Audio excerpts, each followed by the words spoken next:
for the black and gold. And the 1 versus 2 argument is settled. Or is it?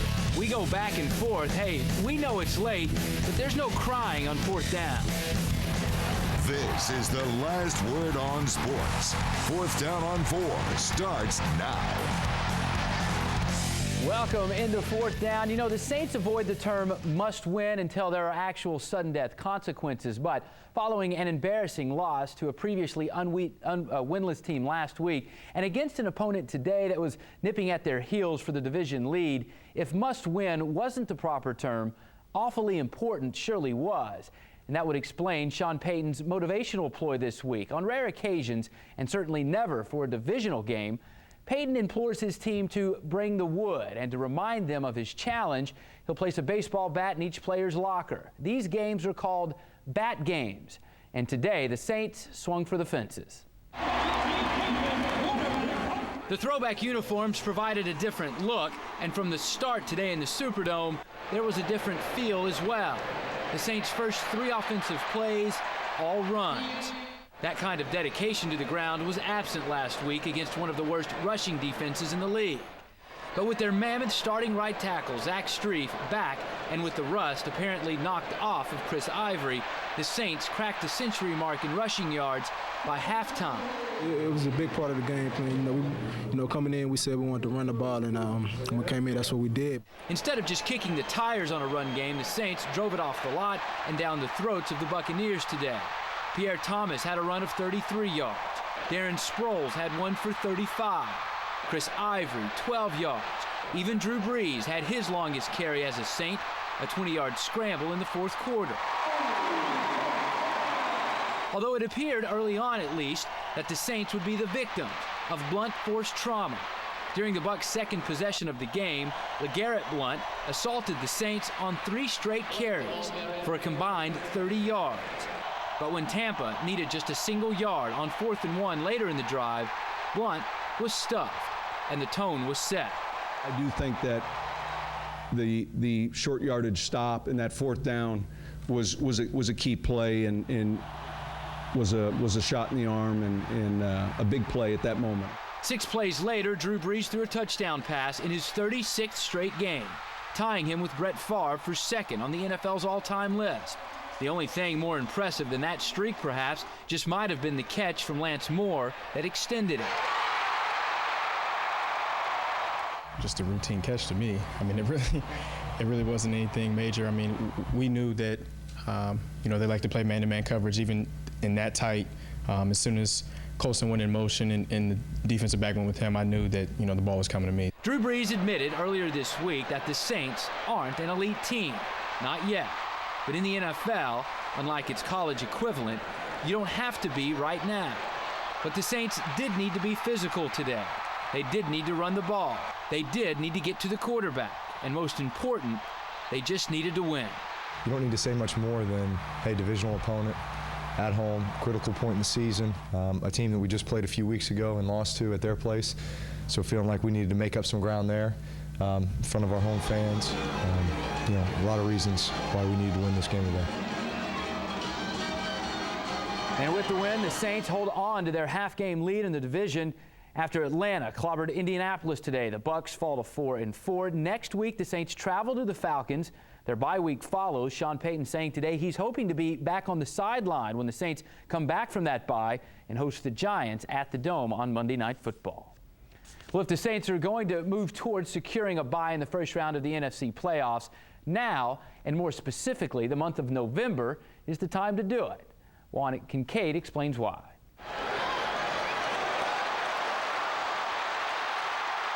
'Tis the season for separation. We got to win our games in November, especially to that's where teams start to separate from each other. The NFL has reached the 3rd quarter of its season, a time when the contenders begin to separate themselves from the pretenders. We believe we know which category the Saints fall in. We believe. The month of November. Well, Coach Payton, he kind of hit that note too. It's the month of November, and he kind of harped at us about saying that the month of November say a lot about this team and where we stand. The good teams always win in November, and history has shown that all those teams that go on to the playoffs or go on to the Super Bowl do pretty well in November. The Saints Super Bowl season and last year's run to the playoffs, the Saints were a combined 8-0 during the month of November.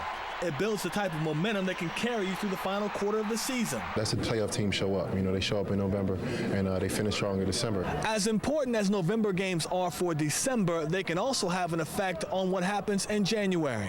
If you lose in November, it may not matter what happens in December. So we know the importance, and we got to go out there and play. We try to win every game. First things first, though, for the Black and Gold, trying to avoid losing their first November game since 2008, next Sunday night in Atlanta.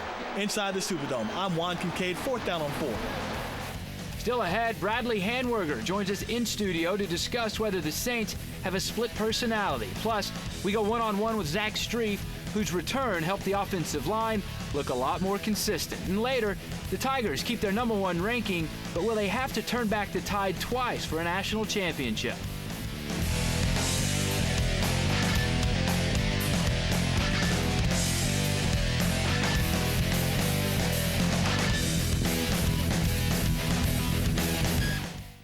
Fourth Down on 4 is sponsored by WIST Radio. Brother Martin High School forms young men, educating them and strengthening their spirits. Since 1869, the Brothers of the Sacred Heart have worked with dedicated lay colleagues to prepare students for college and life. A wide array of activities contribute to the development of well-rounded young men prepared to take on the world. The tradition of Brother Martin's caring, disciplined environment fosters academic excellence. We're Louisiana made, Louisiana proud at Brother Martin High School and Channel 4. She's looking for a hole. She cuts left.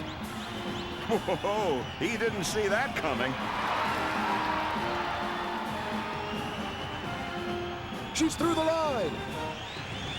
And his face says it all. She slides in for the score.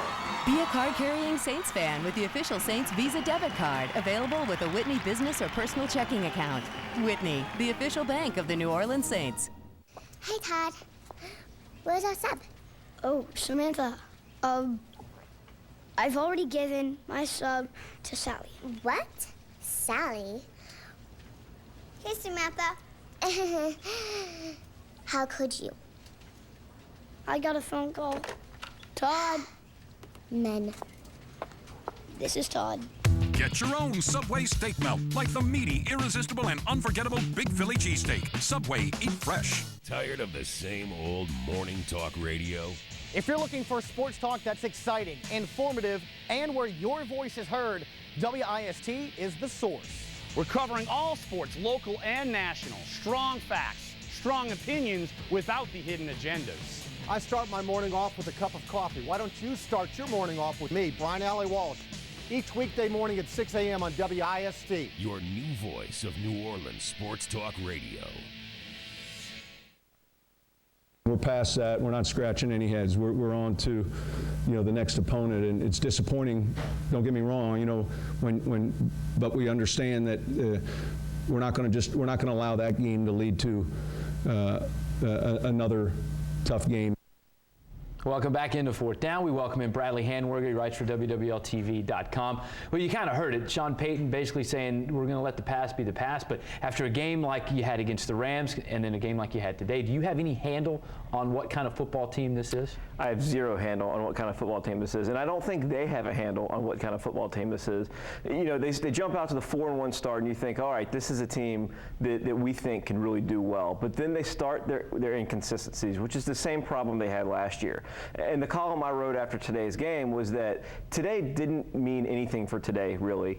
It's all about next Sunday. It's a first step today to being what they need to be, but we won't know what today meant until next week. So it's a frustrating team because the talent's there, and obviously when they put it together, they do well and they win a game like they do today. They just can't find a way to string it together right now. The running game today, more a product of actually calling running plays, or maybe some of the personnel that you get back, like a Zach Strief and Chris Ivory with another game under his belt? I think it has less to do with David Thomas and Strief in my eyes, because I think when you looked at where they were running, first of all, to answer your question, they called run plays, and I think that's the first thing. But if you looked where they were running, a lot of them were coming up the middle. You finally saw Jari Evans and Carl Nix do what they are supposed to be doing. To do. Yeah. They've got these great reputations as the best guards in football, but we haven't seen it this year. Today we saw it. They were getting out, they were blocking, they were opening holes, and I think that's where the run success came. And you also saw the return of Zach Strief, as you mentioned, the right tackle for the Saints, back after missing 5 games with an injury. Juan Kincaid caught up with the mammoth right tackle after the game. All right, Scotty, here with Zach Strief. First game back, a victory. Maybe you were the key to this game to get back in the win column. No, I'm definitely not the key to getting back in the win column. It was a good win for us. I think it was a team win. I think it was a game where both sides of the ball played well, played to each other, which is important. And, certainly special teams were good for us. And, it's a good win. It's a big win for us to win that game. You talked about this during the pregame show on WWL Radio, saying, it's our job to keep Drew Brees off the ground. We've got to do that for this team to be successful. No sacks today, so mission 1 accomplished. Yeah, this offense, obviously he's the most important guy in our offense. I would probably say he's the most important guy on our team. And, you can't risk putting him in those situations where he's getting hit a lot, where he's spending time on the ground. And it's our job to keep him clean. And it's not just us, the backs, the tight ends. It's kind of everybody. And, we were able to do that today. One thing you weren't able to do last week in St. Louis was run the ball against one of the worst run defenses in the league. An extra emphasis seemed to be on that today. You're running for nearly 200 yards this afternoon. Yeah, the balance is huge. I mean, you talk about the sacks and keeping him clean, and that plays into it as much as anything does.